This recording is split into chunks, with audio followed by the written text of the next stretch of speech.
ನಂಜನಗೂಡು ತಾಲೂಕಿನ ಮೈಸೂರು ಊಟಿ ರಾಷ್ಟ್ರೀಯ ಹೆದ್ದಾರಿಯಲ್ಲಿರುವ ಯಲಚಗಿರಿ ಗ್ರಾಮದ ಚೆಕ್ಪೋಸ್ಟ್ನಲ್ಲಿ ತಡರಾತ್ರಿ ವಾಹನಗಳನ್ನು ಶೋಧನೆ ಮಾಡಿದಾಗ ಕಾರಿನಲ್ಲಿ ಬರೋಬ್ಬರಿ 8.50 ಲಕ್ಷ ಹಣ ಜಪ್ತಿ ಮಾಡಲಾಗಿದೆ.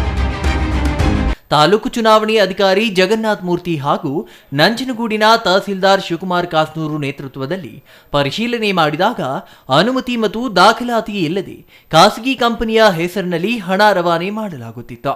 ಹಣ ಜಪ್ತಿಯ ವಿಚಾರವನ್ನ ಮುಖ್ಯ ಚುನಾವಣಾಧಿಕಾರಿ ಮತ್ತು ಚಾಮರಾಜನಗರ ಜಿಲ್ಲಾಧಿಕಾರಿಗಳು ಆಗಿರುವ ಶಿಲ್ಪಾ ನಾಗ್ ಗಮನಕ್ಕೆ ತರಲಾಗಿದೆ. ಮೈಸೂರು ಜಿಲ್ಲಾ ಪಂಚಾಯಿತಿ ಮುಖ್ಯ ಕಾರ್ಯನಿರ್ವಾಹಕ ಅಧಿಕಾರಿ ಗಾಯತ್ರಿ ಮತ್ತು ಚುನಾವಣಾ ಸಮಿತಿಯ ಜವಾಬ್ದಾರಿಗೆ ಜಪ್ತಿಯಾದ ಹಣವನ್ನು ರವಾನೆ ಮಾಡಿ ತನಿಖೆ ಮಾಡಲಾಗುತ್ತಿದೆ. ಸ್ಪಷ್ಟ ಮಾಹಿತಿಯನ್ನ ಆಧರಿಸಿ ಪ್ರಕರಣ ದಾಖಲಿಸಲಾಗುವುದು ಎಂದು ತಾಲೂಕು ಸಹಾಯಕ ಚುನಾವಣಾಧಿಕಾರಿ ಜಗನ್ನಾಥ್ ಮೂರ್ತಿ ಮತ್ತು ಶಿವಕುಮಾರ್ ಕಾಸ್ನೂರು ಈ ಸಂದರ್ಭದಲ್ಲಿ ಮಾಹಿತಿ ತಿಳಿಸಿದರು. Kumar, CTV news, Nanjangud.